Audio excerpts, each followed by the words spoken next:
All right, we're just going to do a quick refresher of fundamentals, and then we'll move into bounce light and values and all that good stuff. So for now, I'm just going to, on my new layer here, grab my ellipse tool, and then go under tool options and fill it with a foreground color. For my foreground color, I'm just going to go with a medium gray, and that's just so we could see it better. Let's make sure that we also select a brush, and then that way when we drag it out, it'll be more like this. Now what I want to do is turn this on. What that does is it sort of puts on a clipping mask. So when I go in here to paint, so let's say our a sphere essentially is, let's grab our color picker, light blue. If I paint, you see it stays within that area. A couple brushes I like to use if I go in here is I love to sort of sample any sort of my paint brushes. So maybe, let's see, something like this. Now what's cool about Krita is I can go in here and I can paint, and you can see that it lets me test my uh, how the brush works off on the side. And then over here under ink, if I just go up to digital, another brush I like to use is sort of this blending brush, which we'll probably use here. And then I can adjust the size of my blending brush and all that stuff as I test it, right? So kind of a nice sampling or testing area in here. Let's kind of clear that out for a second so you can see that. So, here's a marker. Grab our blending brush. But also be aware as you're testing out these brushes that the your brush in the scene changes. So if you wanted to go with, sort of like this painting brush, it's updating that way. So I'm actually going to just go with this one for now. Now what I'd like to do is I'm only going to like pull out maybe 5 colors. So I'll put my darkest color on my painting layer. So darkest down here. Go a little lighter. Here's 2, 3, 4, and then all the way down here, maybe a little off on the slight variation turning off this way. So there's about 5 of our colors. So what I tend to do is, let's say our light bulb is up here and it's hitting our surface there and there. So that means our highlight is essentially here. All right, so what I'll do is, I'm just going to undo that last one, is go down to this layer here, which is where our gray guy is in our clipping mask. And I'm going to sample this, and I'm just going to draw in essentially the core of where our shadow is, go up a little bit, and slowly, by roughly 50% of that width each time. So 50% of that is roughly this. Maybe that's a little too much. And then 50% of this is more of a line like this.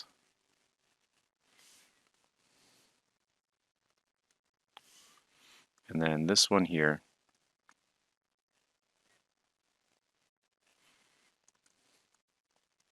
it's a little bit too much, like that. And what that does is that packs it into the shadow.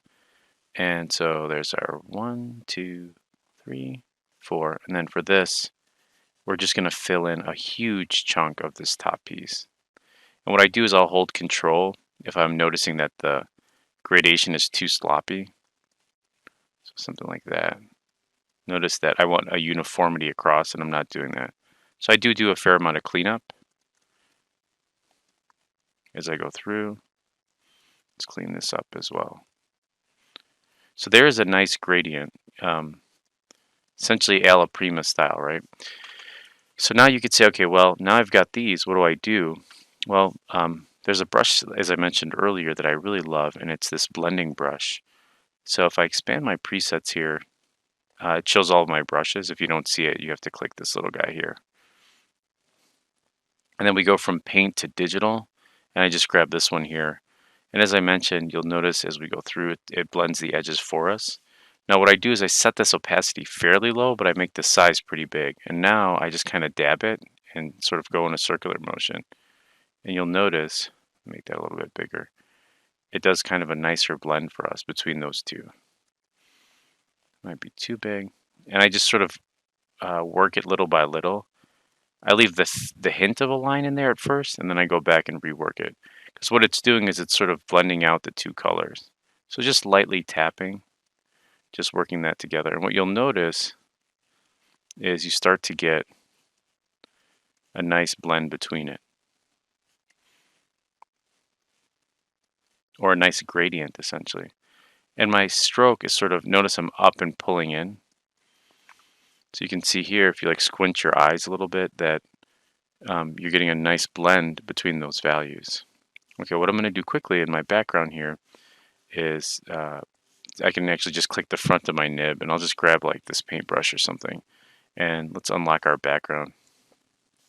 And I'm going to just throw in maybe a little bit of a beige just for a ground plane, so we could talk about bounce light. And I'm actually going to just pause the video really quickly so I can turn off, I'm getting a couple of these um, things popping up. Okay, so sorry, I have my Microsoft Teams. So what I'm going to do below or above this background is add another layer and just sample this shadow here. And I sketch out a line from where it touches here to about where that light touches, hits. And what I'm going to do is just kind of sketch out just a flat cast shadow roughly in the shape of my sphere. So something like this. And we're going to pull some of the light. Our light is not going to be the same color. So we literally have a light blue light here, and that's why it's filling it with that color, and the same thing with our ground rays. But we're going to change the color of our light so we could see how bounce light works and how it interplays in our cast shadow. All right, so let's go ahead and just throw in a light source. So let's say our sun is more of this yellowish tone. So let me grab my brush.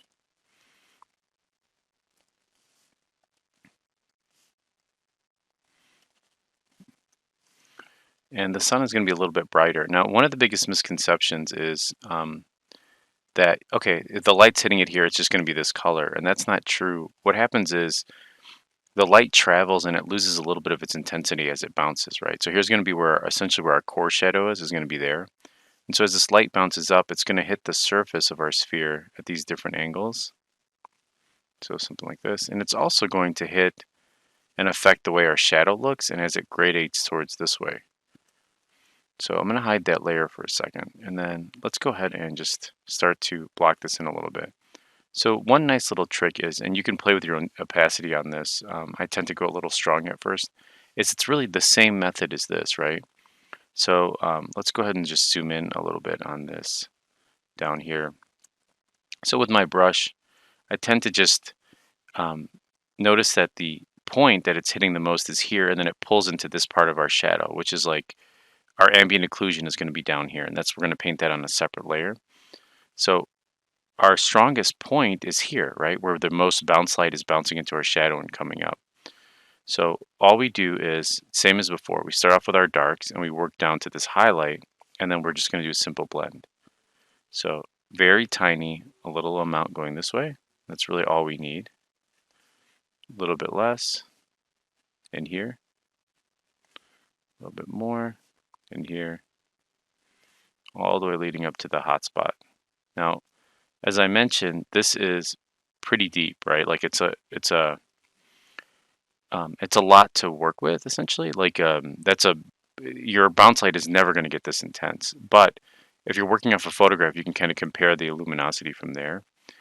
But you're not also responsible for making it exact, like almost scientific, right? So let's go ahead and just sort of pull our light source out to the point where it's going to have a little bit of a fall off, right? And that fall off is going to be into where the ambient occlusion is. So let's pull this out a little bit more. Just filling this area, letting it kind of mix. And I'm using my blend brush for that. Just sort of blending it, letting it blend out. And as I adjust the size, I just pull that highlight into these areas. You can see now, let's kind of pull this down a little bit like this. Pull my opacity up a little bit just to speed up the process. And as this softens in here, and what's cool about Krita is it's actually mixing the colors essentially underneath too. You can see it's blending with the light blue even though we hide this. So we're getting a nice blend like that. And if we soften this a little bit, we can see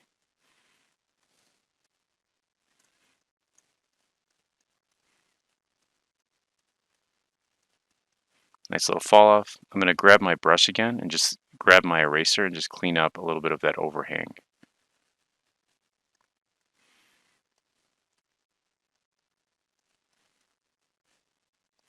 And we're pulling in color from our environment by doing that. Let's do the same thing over here.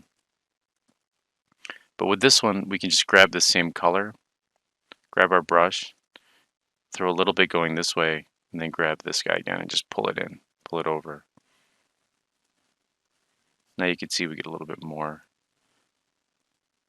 Might add a little bit more in there.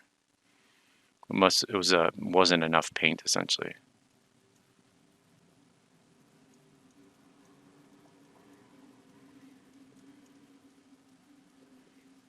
You can see the light is how it affects our shadow. The next thing I want to do is underneath our egg layer here, just throw another layer in and grab this color and just go a little bit darker. And I'm going to shape my shadow out a little bit more. And this is where the ambient occlusion is. That's where like almost no light can kind of get into. And that's going to round off to just this point where it hits the floor. And then I'm going to blend that in. So I'm just adding a little more paint. I could go a little bit darker just in here, just on the tip there. Grab my blend brush.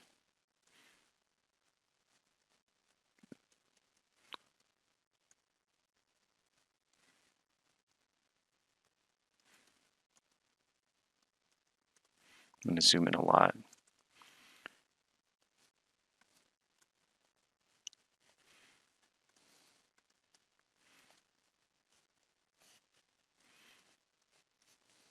Now when you zoom out a little bit, you can see you have your bounce light, all this stuff.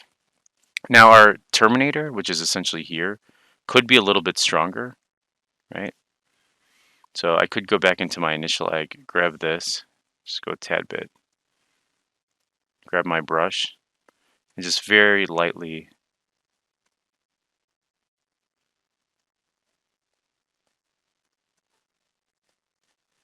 kind of separate those two values out.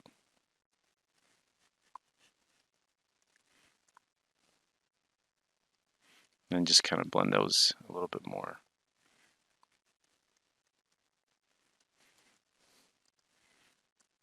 So then you squint your eyes a little bit. And so this is kind of like the first pass of getting that bounce light inside of there. It needs a little bit more love, it needs a little more cleanup. And I mean, essentially these lines are too hard and all that good stuff. But if we hide these, you can see we have a nice bounce line. You shouldn't have this in there, that line. It's from when I was doing the light, but it's bouncing off, it's pulling things in. What we can do, I'm going to save this off and make another video later because this is getting a little long, but we need to still add ambient light, which is how it will really flush this out to make it look realistic, and our highlight, which is going to be a little bit of that orangish tone that comes out this way and works our way. But if you practice this, you'll be able to see at least the interplay between all of the different light source. And then what's really cool, and I'll just kind of just sort of throw this in, is say you have this is what really adds to the realism is if we have like a plane, so something like this is what really adds like a lot of awesomeness is, okay, well, how does this project on the surface of this sphere, right? Right, so like it's casting shadow onto this sphere, and I'll do that as another way of like how to build out like shadows like that across the surface.